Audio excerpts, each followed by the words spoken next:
Yes, 63 থেকে শুরু হয়ে উৎসগত শুরু হচ্ছে 64 নম্বর পৃষ্ঠা থেকে। হ্যাঁ, তো 64 নম্বর পৃষ্ঠায় আসলে তোমরা উৎসগত পাবে। উৎসগতটা আগে আমি একটু এক্সপ্লেন করি উৎসগতটাকে কিভাবে ভাগ করা হয়েছে।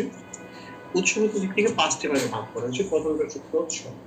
তোমরা খুব ভালো করেই জানো বাংলা ভাষার গঠন এবং বিকাশে সংস্কৃত ভাষার অবদান অনেক বেশি। সেই সংস্কৃত ভাষা থেকে যে শব্দগুলো সরাসরি বাংলায় এসে মিশ্রিত হয়েছে তাদেরকে বলা হয় তৎসম শব্দ।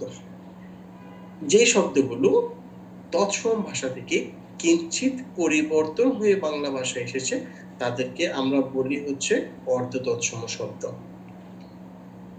চন্দ্র, চন্দ্র হচ্ছে চন্দ, অর্ধ তৎসম। এইটি আরো পরিবর্তন হয়ে মানে পুরোপুরি পরিবর্তন হয়ে গেছে চাঁদ, সেটা হচ্ছে তৎসম শব্দ। অতএব অর্ধ তৎসম, তৎসম, তদ্ভব তিনটি ভাষার সোর্স কিন্তু আসলে একই জায়গায়। তিনটেই সংস্কৃত ভাষা থেকে আসা। কেউ হয়তো পুরোপুরি পরিবর্তন হয়ে গেছে, কেউ অল্প পরিবর্তন হয়েছে, কেউ এখনো পরিবর্তনই হয় নাই। এইভাবে হচ্ছে তিনটি শব্দ মানে তিনটি ভাষার উৎস আমরা দেখতে পাচ্ছি, একটি তৎসম, একটি অর্ধ তৎসম আর একটি তদ্ভব। দেশি শব্দ হচ্ছে আমাদের আদি অধিবাসীরা যে শব্দগুলো ব্যবহার করতেন এবং এখানে এখন পর্যন্ত রয়ে গেছেন সেই শব্দগুলোকে বলা হয় দেশি শব্দ। বিদেশি শব্দের ভান্ডারও অনেক বড় বাংলা ভাষার শব্দ ভান্ডারের মধ্যে। শাসন কার্য, ব্যবসা বাণিজ্য, বিভিন্ন সময়ে বিভিন্ন কাজে বিদেশের বিভিন্ন জাতি গোষ্ঠী আমাদের এই উপমহাদেশে এসে বসবাস করেছেন, শাসন করেছেন।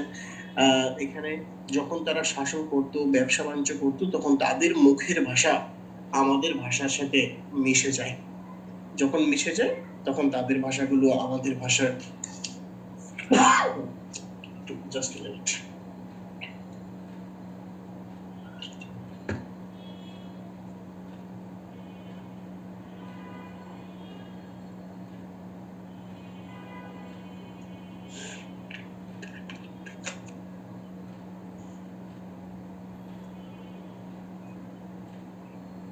তো যখন মিশে যায় তখন তাদেরকে বলা হয় বিদেশি শব্দ।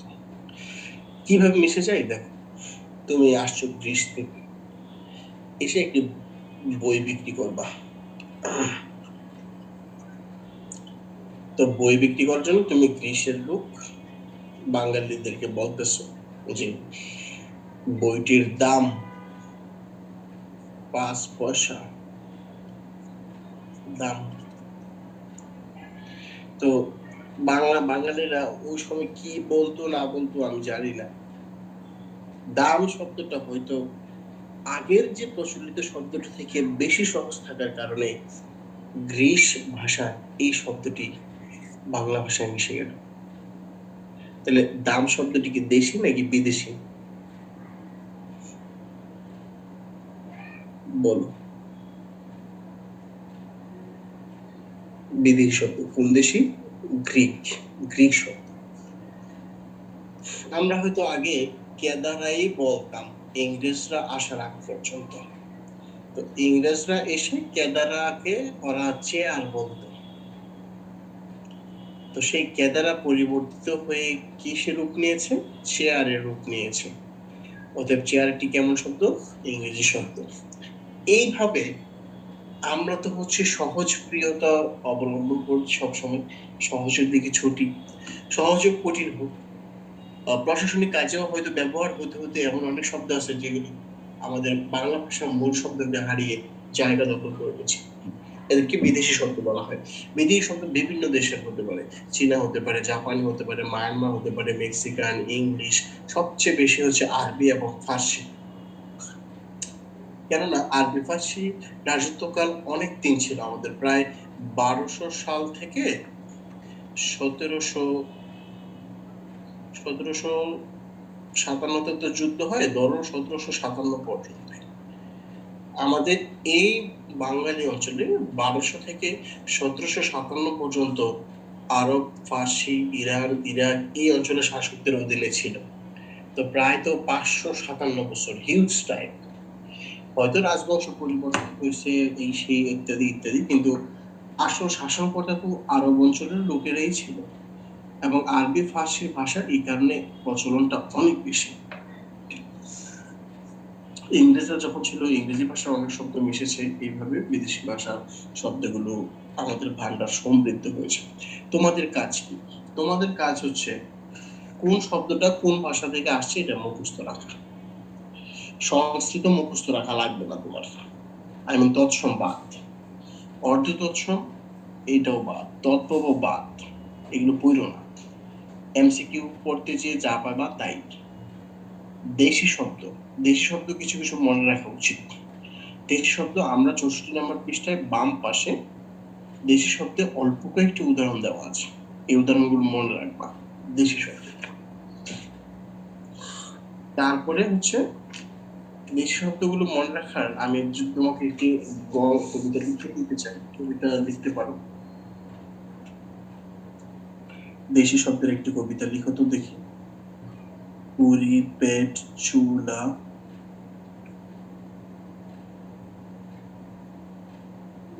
চুঙ্গা, টোপর, কুলা। পুরি, পেট, চুলা, চুঙ্গা, টোপর, কুলা, মই, ঢেকি, কয়লা,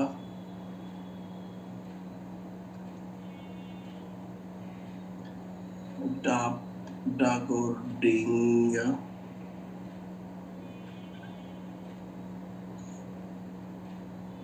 ছাই, ঝোল, ঝিঙ্গা।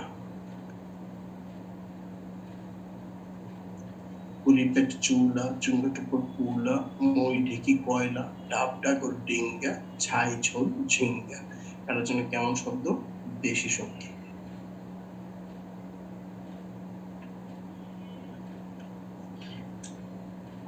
অনেকে তোমরা গল্পের আকারে মনে রাখতে সহজ হয় তোমাদের, অনেকে এইভাবে পড়ে পড়ে মনে থাকতে পারে, যেভাবেই হোক মনে রাখাটা হচ্ছে গুরুত্বপূর্ণ বিষয়।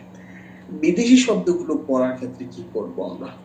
বিদেশি শব্দগুলো পড়ার ক্ষেত্রে আমি বলছি আরবি ফার্সি অনেক আছে, আরবি ফার্সি পড়ে শেষ করা পারবা না তোমরা, বাট একবার হলো চোখ বুলাইবা, মানে আরবি শব্দগুলোর উপর দিয়ে একবার হলো পড়ে পড়ে যাবা, যে কোনটা কোনটা আরবি শব্দ একটু দেখি তো, নিজে অবাক হওয়ার জন্য হইলেও একটু দেখো বইরা, যে কি ভাই মশলাও আরবি শব্দ, কি ভাই তোষকও আরবি শব্দ, বালিশও আরবি শব্দ, কি করলাম জীবনে।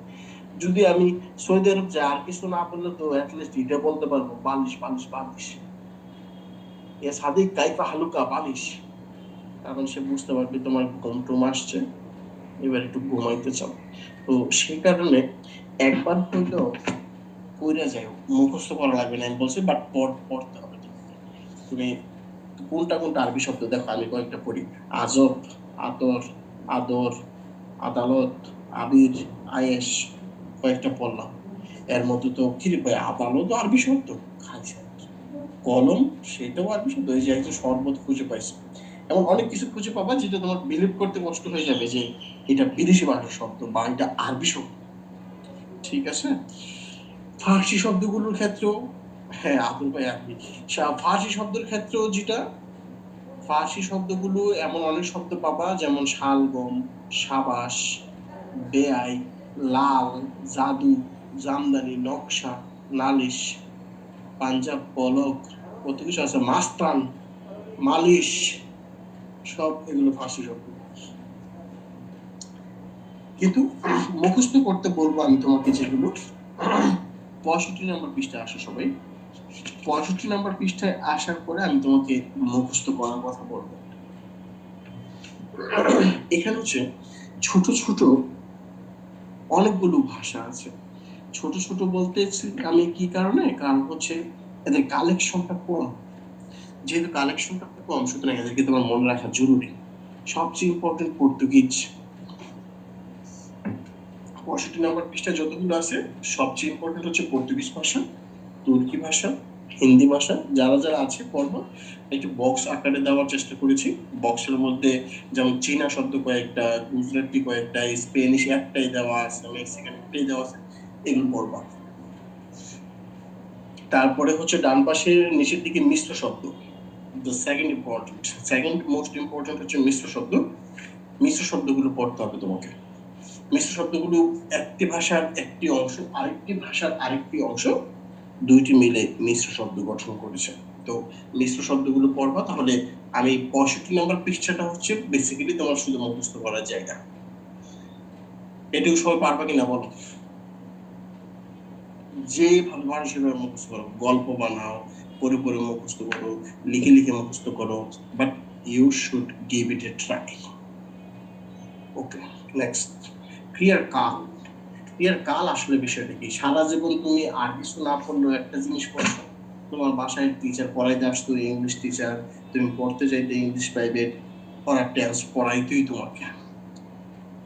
তো টেন্স যেহেতু পড়াইতো, টেন্স আমরা মোটামুটি সবাই পারি, টেন্স যেহেতু আমরা মোটামুটি সবাই পারি, তো ক্রিয়ার কালকেই টেন্স বলা হয়।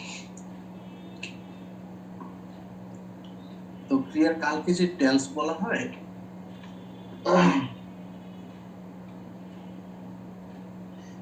একজন প্রশ্ন করেছো যে মিশ্র ভাষাগুলো কিভাবে মনে রাখবো। হ্যাঁ, কোন কোন ভাষার শব্দ আছে সেটা মনে রাখতে হবে। ওকে, ক্রিয়ার কালটাকে আমরা কি করব? আমি তোমাকে বললাম যে আমি ভাত খাই, কোন কাল? বলো তো। প্রেজেন্ট, ভেরি গুড, বর্তমান, খুবই ভালো।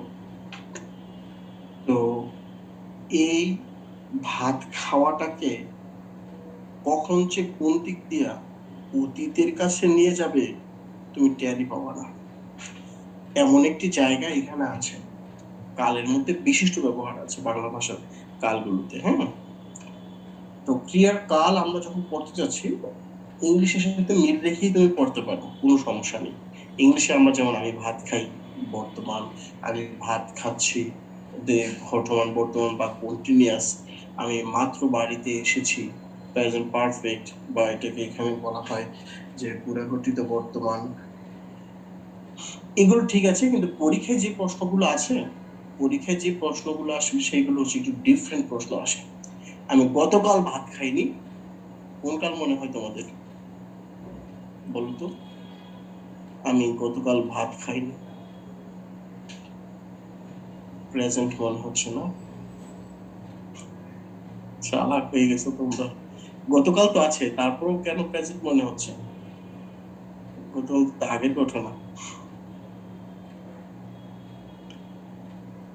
আরে, ভেরি গুড।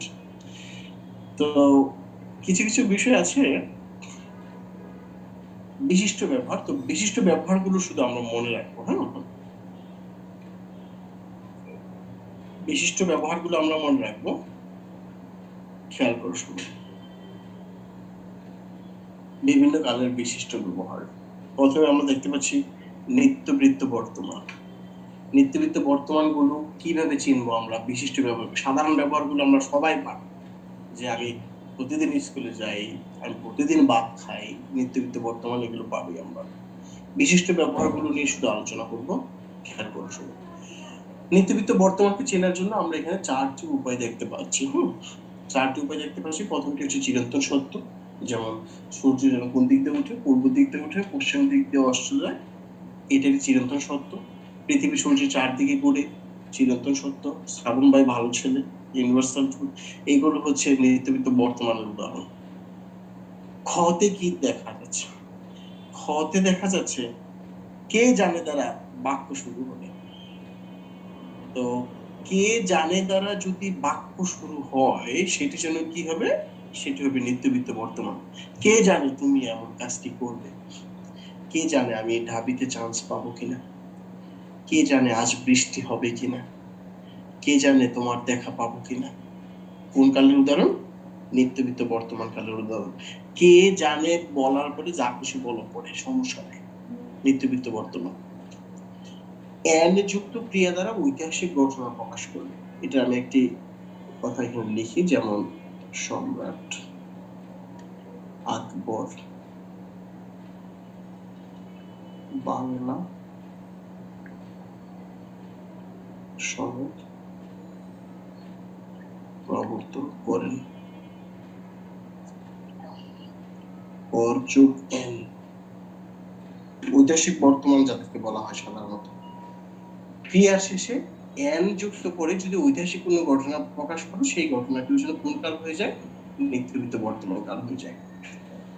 যদি যখন যেন বাক্যের মধ্যে কারা কারা থাকবে, যদি যখন যেন ইত্যাদি থাকবে, কিন্তু সেই বাক্যটি দ্বারা কোনো কামনা, কল্পনা, সম্ভাবনা বোঝাবে না।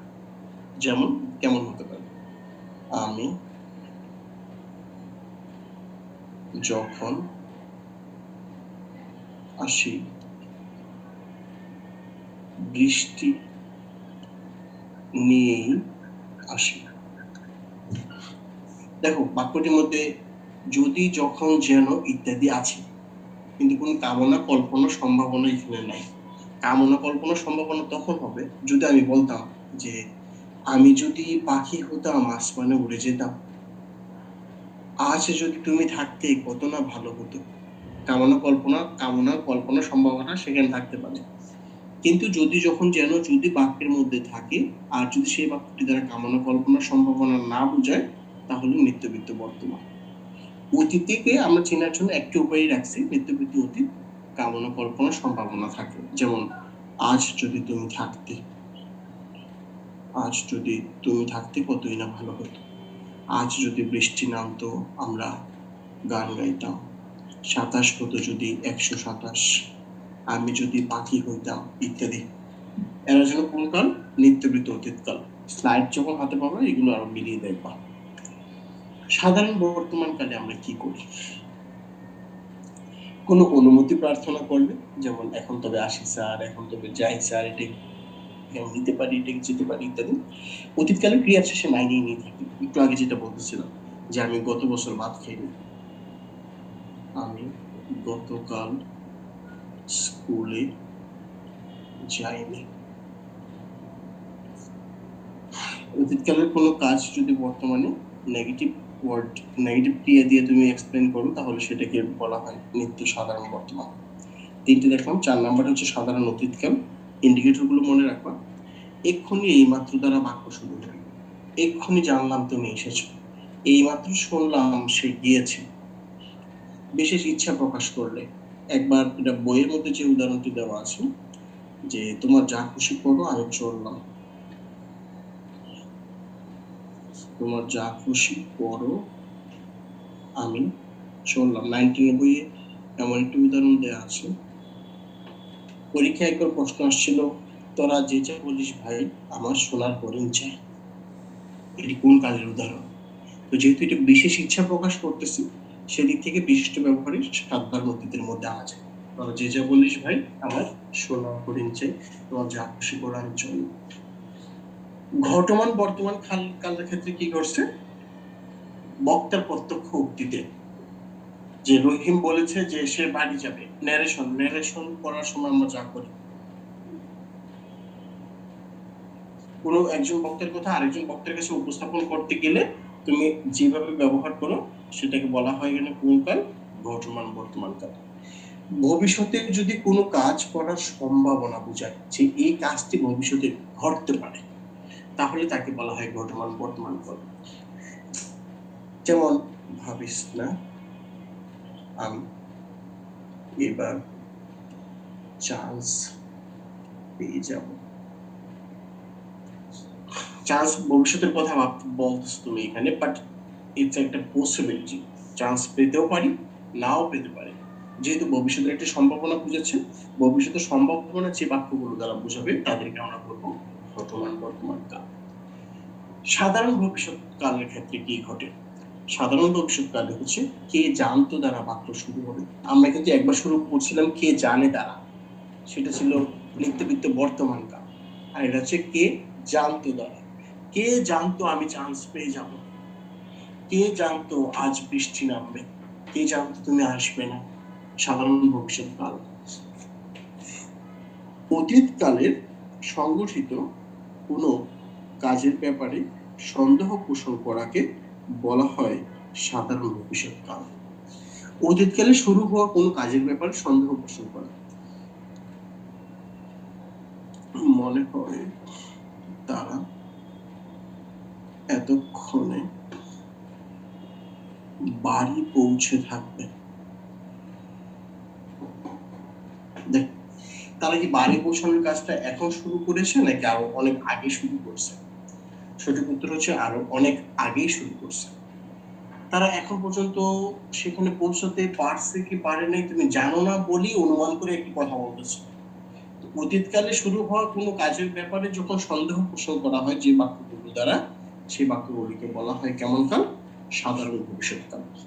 আমাদের কালের পাশাপাশি যে বিষয়গুলো আছে সেই বিষয়গুলো বিশিষ্ট ব্যবহার এখানে দেয়া আছে, বিশিষ্ট ব্যবহারগুলো দেখবা। তো কাল থেকে বিশিষ্ট ব্যবহার থেকে কাল থেকে আসার পসিবিলিটি খুবই লেস, তারপর যদি আসে বিশিষ্ট ব্যবহারগুলো তোমরা নজর রাখবা। হ্যাঁ,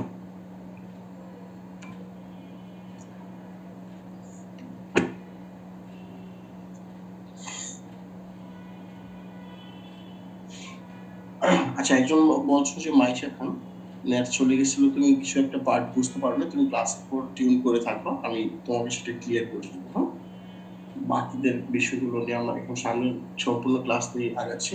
ওকে, নেক্সট। তাহলে ক্রিয়ার কাল থেকে আমাদের কথাবার্তা এটাই থাকলো। আমরা ক্রিয়ার কাল সাধারণভাবে যেটা আছে সেটা আমরা পারি, বিশিষ্ট ব্যবহারগুলো আমরা ধরে রাখার ট্রাই করব। আমাদের হচ্ছে ৬৬ নাম্বার পৃষ্ঠায় আমাদের বইয়ে এখানেও আরো উদাহরণ সহ কালের এই বিষয়গুলো ওখানে দেওয়া আছে। তারপর যেটা না বুঝতে পারবা আমাদের সাথে কনসাল্ট করবা, ইভেন কাউন্সিলিং আওয়ারও তুমি কনসাল্ট করতে পারো। ধাতুর গণ বিষয়টা আসলে কি? এটা একটা ফাইজলামি, কারণ একবার পরীক্ষায় আসছিল তো আমরা ছাড়তেও পারি না।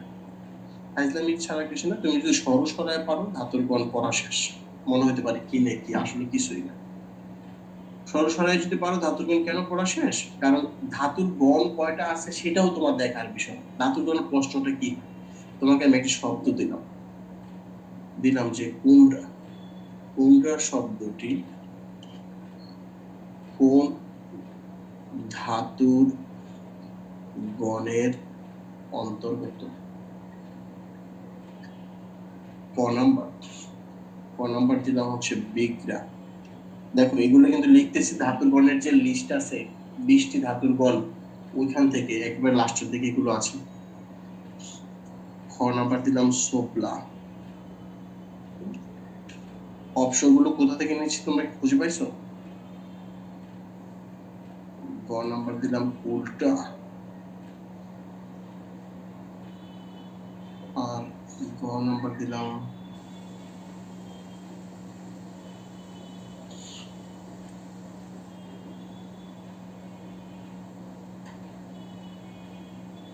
চটকান।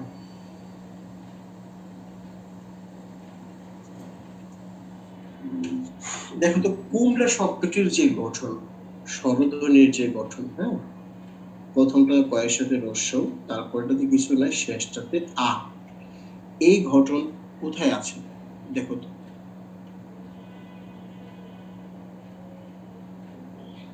এই ঘটনটা আছে হচ্ছে সিতে। তো যেখানে এই ঘটনটা আছে সেটাই হচ্ছে আমাদের উত্তর।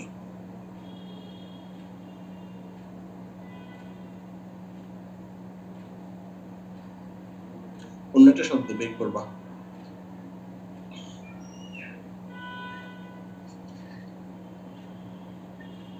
কোবরা কার অন্তর্গত বলো?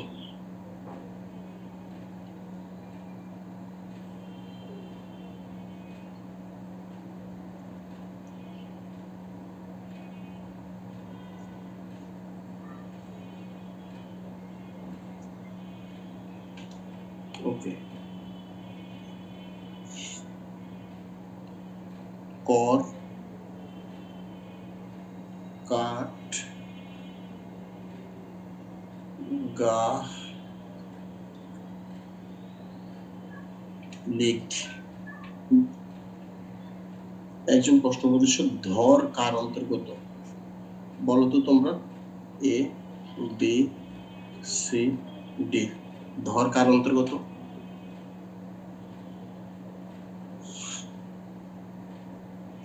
সঠিক উত্তর হচ্ছে কর।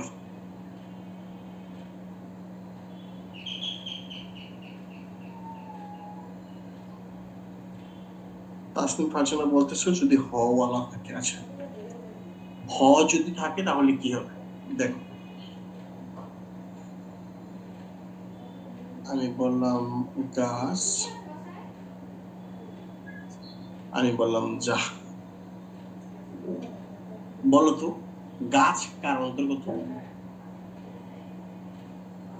এবিসিডি। 3 বলছো, আই মিন সি, বিও তো হতে পারে, রাইট? বিও হইতে পারে, সিও হইতে পারে। তখন কি করবে? তখন আসলে কিচ্ছুই না, যে শব্দটির পরে হ থাকে তার জন্য কেবল হ ওয়ালা উত্তর হবে।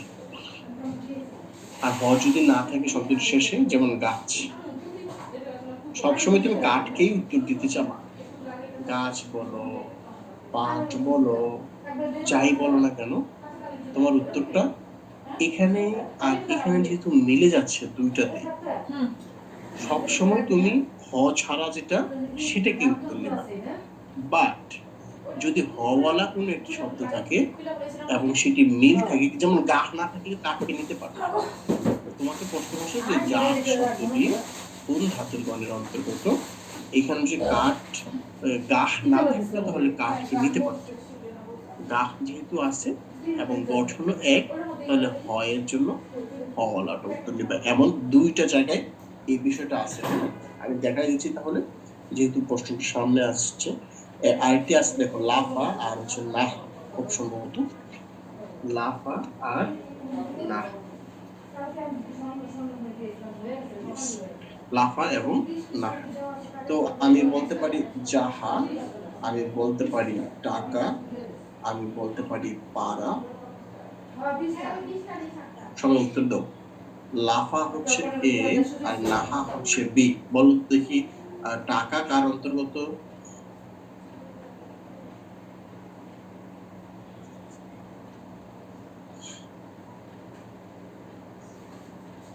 টাকা হচ্ছে এ, ভেরি গুড।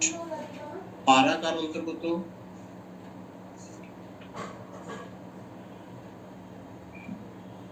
এ। আর যাহা কার অন্তর্গত?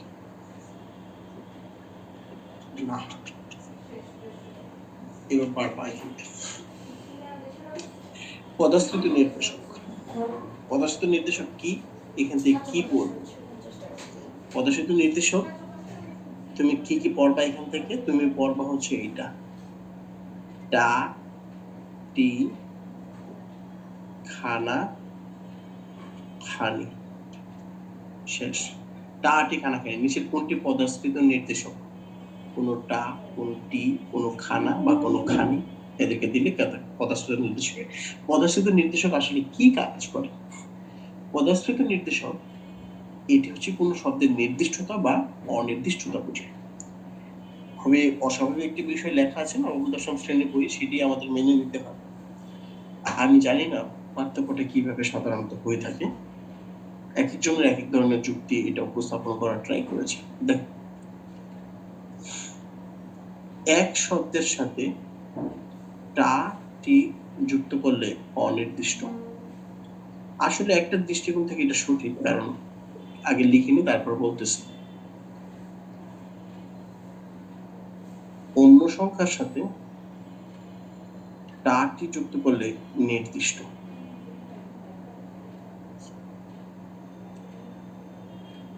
একটি কমলা,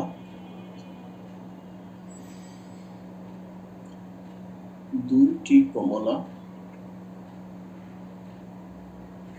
পাঁচটি কমলা। এ, বি, সি। বলতো নির্দিষ্ট বোঝাচ্ছে কোনটি?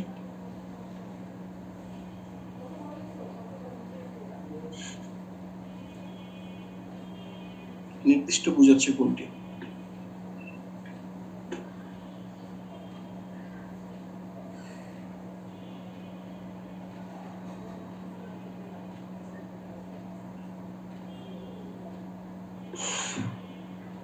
সঠিক উত্তর হচ্ছে বি এবং সি।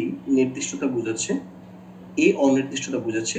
কেননা এখানে বলা আছে এক শব্দটির সাথে টা, টি, খানা, খানি যুক্ত হলে অনির্দিষ্টতা বুঝাবে, অন্য এক সংখ্যাটির সাথে টা, টি, খানা, খানি যুক্ত হলে অনির্দিষ্টতা বুঝাবে, অন্য সংখ্যাগুলোর সাথে যদি টাটি খানাখানি যুক্ত হয় তাহলে নির্দিষ্টতা বোঝাবে। কিভাবে? আসলে বিষয়টা ভেরি ডিবেটেবল। তো তোমরা হচ্ছে এইটুকু মনে রাখো অ্যাটলিস্ট যে এক শব্দটির সাথে টাটি খানাখানি যুক্ত হলে হচ্ছে অনির্দিষ্টতা বোঝাবে, আর অন্য কোন সংখ্যার সাথে যদি টাটি খানাখানি যুক্ত হয় তাহলে নির্দিষ্টতা বোঝাবে। ওকে, আরেকটা বিষয় আছে এখানে, বিশেষ নিয়মে একটি পদচ্ছেদ নির্দেশক আছে ক্যাতা তা পাটি, সেটা তোমরা পড়ে রেখো। পৃষ্ঠা নাম্বার আসো হচ্ছে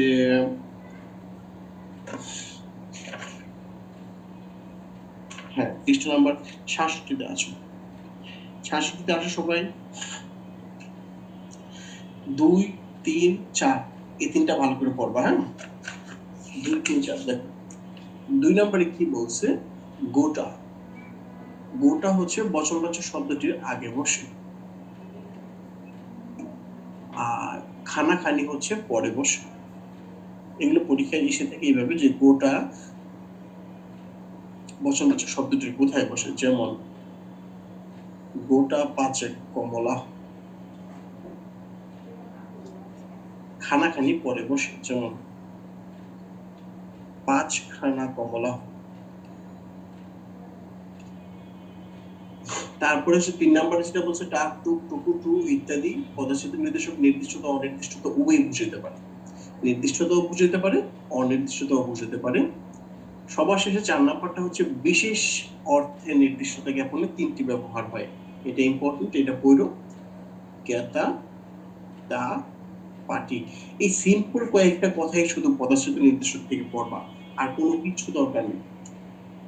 যদি বা ছাত্রীর থেকে কি পড়বো, যদি বা ছাত্রীর থেকে তুমি পড়বা হচ্ছে বিরতির চিত্র, আর হচ্ছে কার ব্যবহার কোথায় হয়, কোথায় কার ব্যবহার হয় সবগুলো এখানে আমাদের বইয়ে অলরেডি উপস্থাপন করা আছে।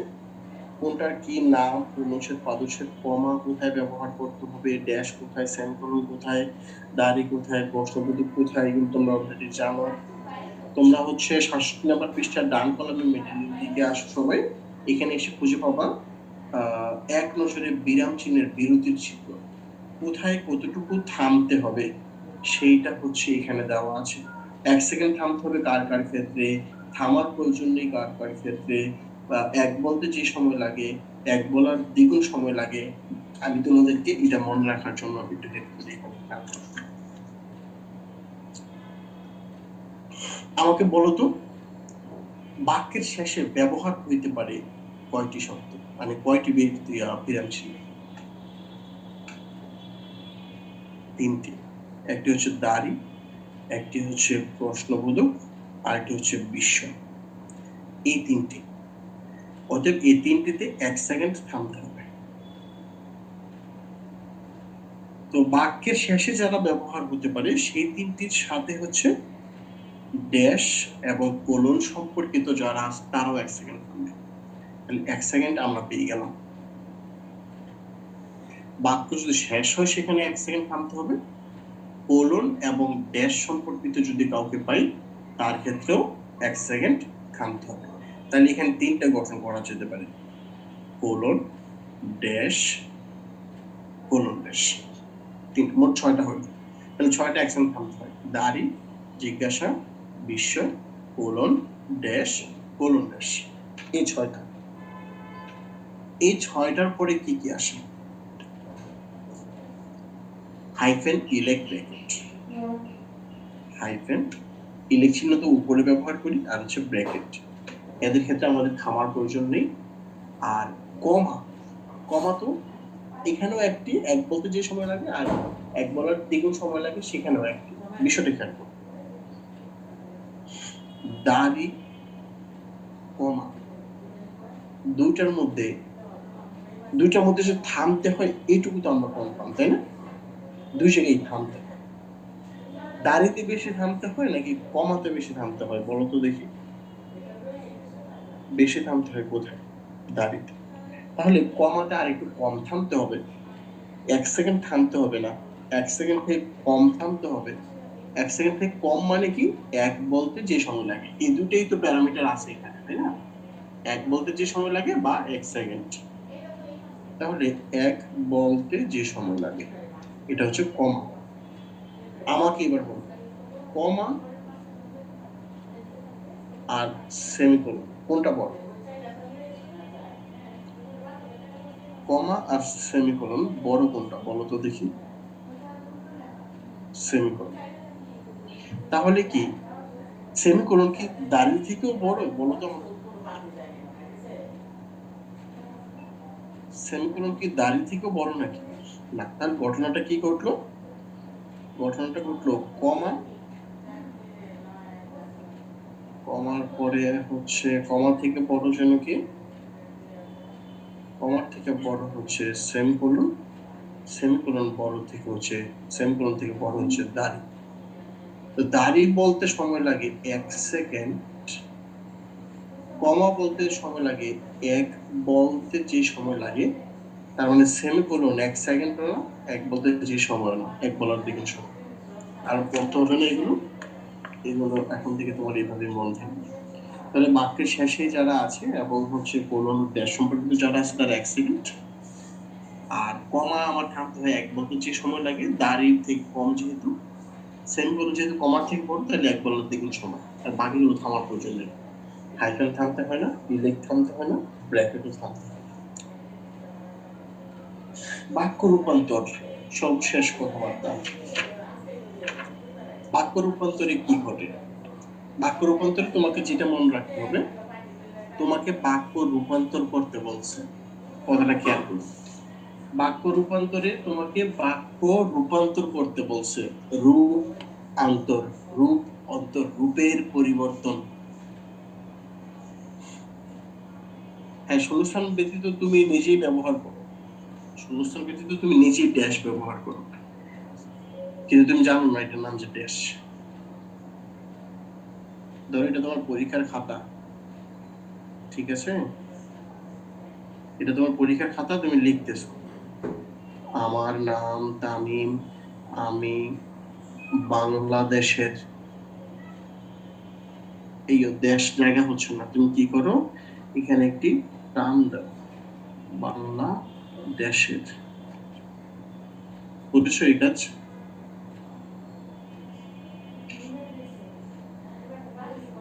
এটার নামে দেশ। আরো ব্যবহার আছে দেশে।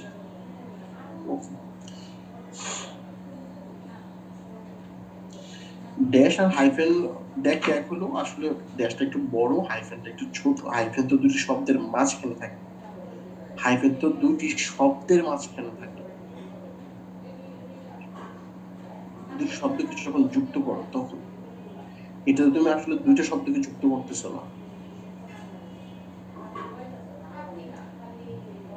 ওকে, এগুলো এই প্র্যাকটিস গুলো করো, আস্তে আস্তে বুঝতে পারবা। বাক্য রূপান্তর যেটা বলতেছিলাম, বাক্য রূপান্তরে বাক্য অর্থের পরিবর্তন করতে বলেনি তোমাকে, অর্থের পরিবর্তন করা যাবে না।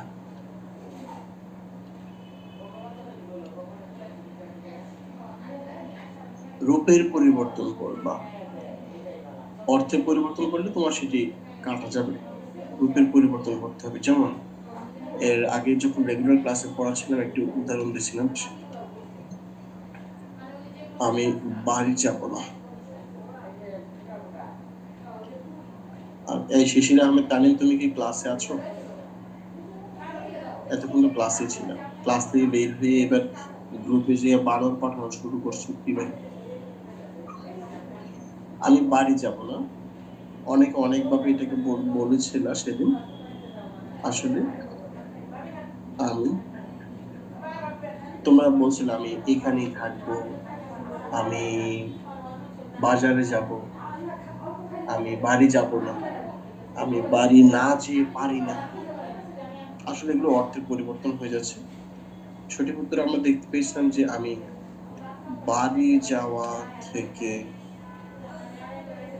বিরত থাকবো।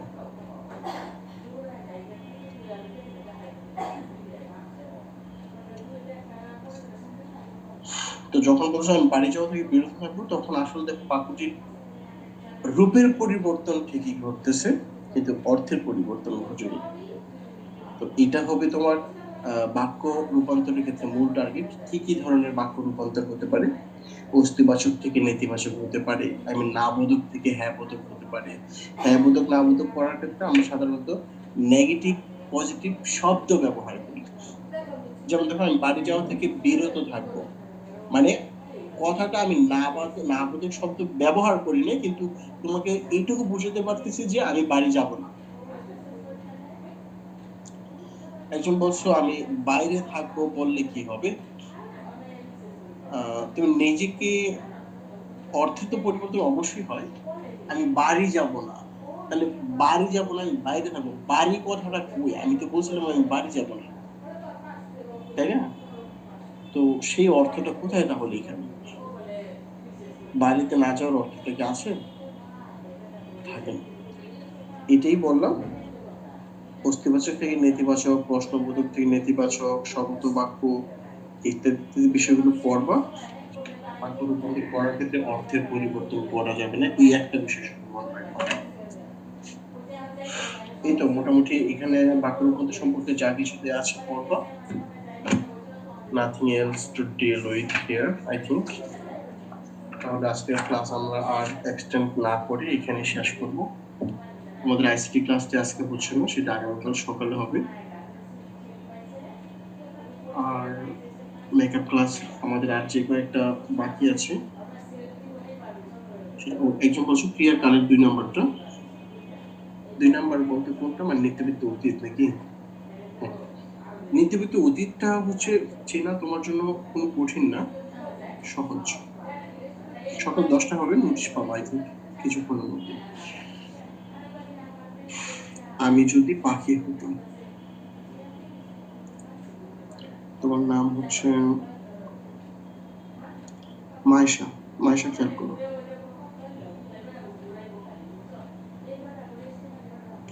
দুটাকে আমি একসাথে লিখি তাহলে, হ্যাঁ?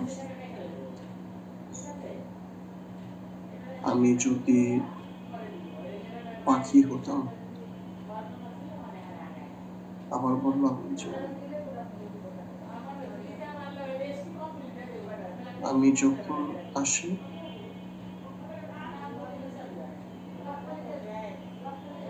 বৃষ্টি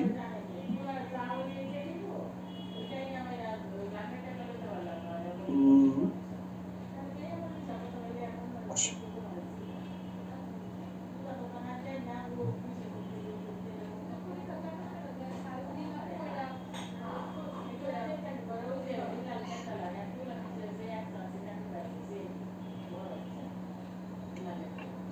দেখো এখানে যদি যখন আছে, এখানে যদি যখন আছে। এটার নাম হচ্ছে এ, এটার নাম হচ্ছে বি। বলো তো আমাকে, কোনটার মধ্যে কামনা কল্পনা সম্ভাবনা বুঝাচ্ছে আর কোনটাতে বুঝাচ্ছে না? এতে কি বুঝাচ্ছে না, বুঝাচ্ছে না? ইয়েস নাকি না? এতে কি বুঝাচ্ছে না, বুঝাচ্ছে না? বুঝাচ্ছে। আমরা প্রথম ধরলাম বুঝাচ্ছে। বিতে কি কোনো কামনা কল্পনা বুঝাচ্ছে নাকি নিশ্চয়তা বুঝাচ্ছে? কনফার্ম হয়ে বলতেছে।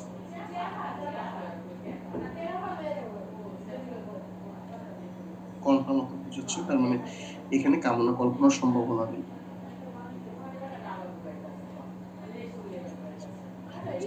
এটাই হচ্ছে কথাটা।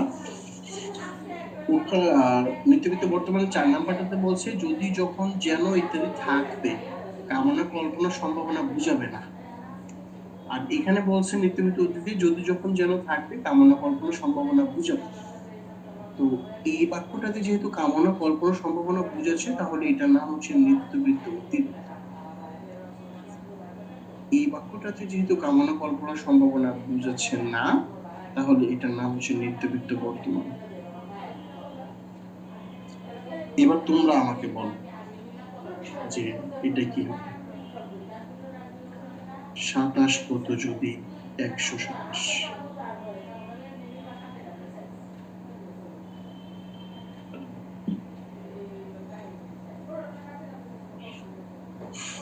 এটা বলো তো, 27 কত যদি 127? অতীত, কেননা আমি এখানে একটি কামনা কল্পনা সম্ভাবনা খুঁজে পাচ্ছি। কামনা করতেছো, তুমি কল্পনা করতেছো। ওকে, এবার আরো কিছু কিছু প্রশ্ন, যে মডেল টেস্টে সরি কি যেন, ফাইনাল টাচ কবে পাবা? হ্যাঁ, ফাইনাল টাচ আশা করছি দ্রুতই পাবা। এবার ঢাকার ভিতরে যারা আছো তোমাদেরকে ফাইনাল টাচ কুরিয়ার করা হবে না, মানে ঢাকা বলতে সিটি কর্পোরেশনে যেখানে থাকো তোমরা, কুরিয়ার করা হবে না, কালেক্ট করতে হবে অফিসে। অ্যাটলিস্ট একদিন চেহারাটা তো দেখাই ভাই, ভাই এই যে আমি এখন ক্লাস করছি। ঢাকার বাইরের লোকজন নয় বাদ দিলাম, আসতে পারতেছে না। তোমাকে আমি পাঠাতে পারবো না এমন না, পাঠাতে পারবো কিন্তু ইচ্ছা করে পাঠাবো না, যাতে অ্যাটলিস্ট একদিন হইলেও অফিসে এসে দেখা করবে। কারণ কোন মানুষগুলোর সামনে এতদিন বকর বকর করছি তাদেরকে অ্যাটলিস্ট একটু তো দেখতে ইচ্ছা করে, তোমার সাথে কথা বলতে ইচ্ছা করে।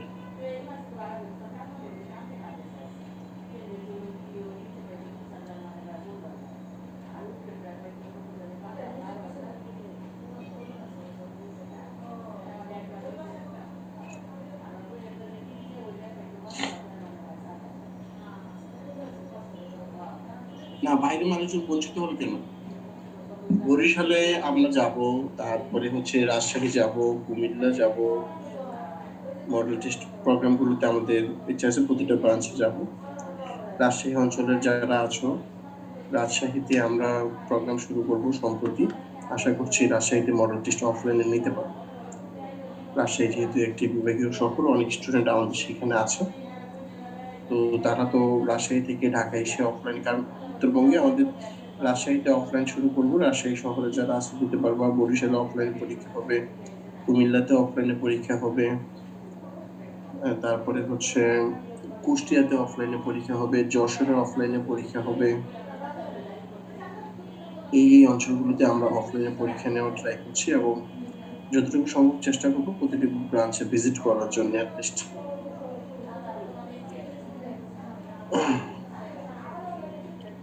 বরিশাল, আমি মনে হয় বরিশাল, তুমি না? Very good. ঢাকাতে তো হবেই ভাই, ঢাকাতে তো হবেই। রাজশাহী ব্রাঞ্চ কোথায় আছে, মানে কোথায় আছে সেটা, রাজশাহী ব্রাঞ্চ এখনো ফাইনাল করিনি আমরা, মানে ব্রাঞ্চ খোলার ব্যাপারে কথাবার্তা প্রায় শেষের দিকে আমরা ব্রাঞ্চ খোলার ব্যাপারে, তবে দ্রুতই অ্যানাউন্স করতে পারবো আমরা। জজি ফারজানা ফরিদপুরে হচ্ছে না, এটা একটা বিষয়। আর কি কারো কোনো কথাবার্তা থাকলে বলো, আদারওয়াইজ। আচ্ছা ওকে, ঢাকা কুষ্টিয়া দুই জায়গায় দিও, নো প্রবলেম। অনেক সময় হয়ে গেছে আসলে, তোমাকে আমি সেই 5টা 10-এর লিঙ্ক দিয়েছিলাম। হ্যাঁ, নোয়াখালী শাখা আছে, নোয়াখালী শাখা আছে। নোয়াখালীতে আমাদের পেজে দেখো, নোয়াখালীর লোকেশনটা কোথায়, পেজে খুঁজে পাবা।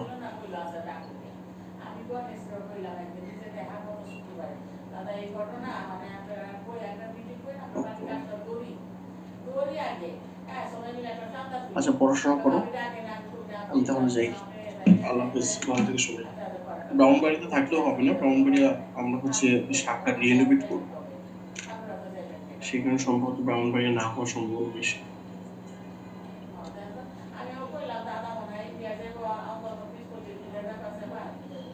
ওকে, সবাই ভালো থাকো, সুস্থ থাকো।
সর্বশেষে একটা প্রশ্ন করছো একজন যে এখানে তো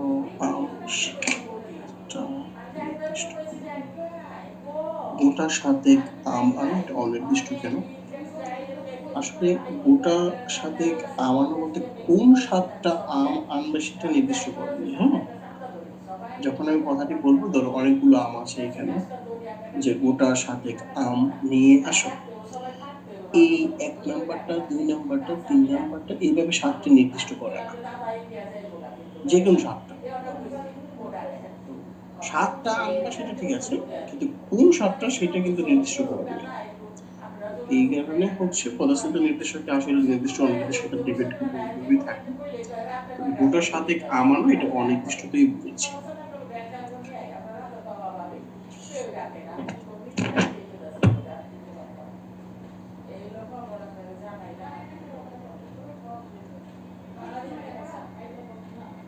ওকে, আল্লাহ হাফেজ।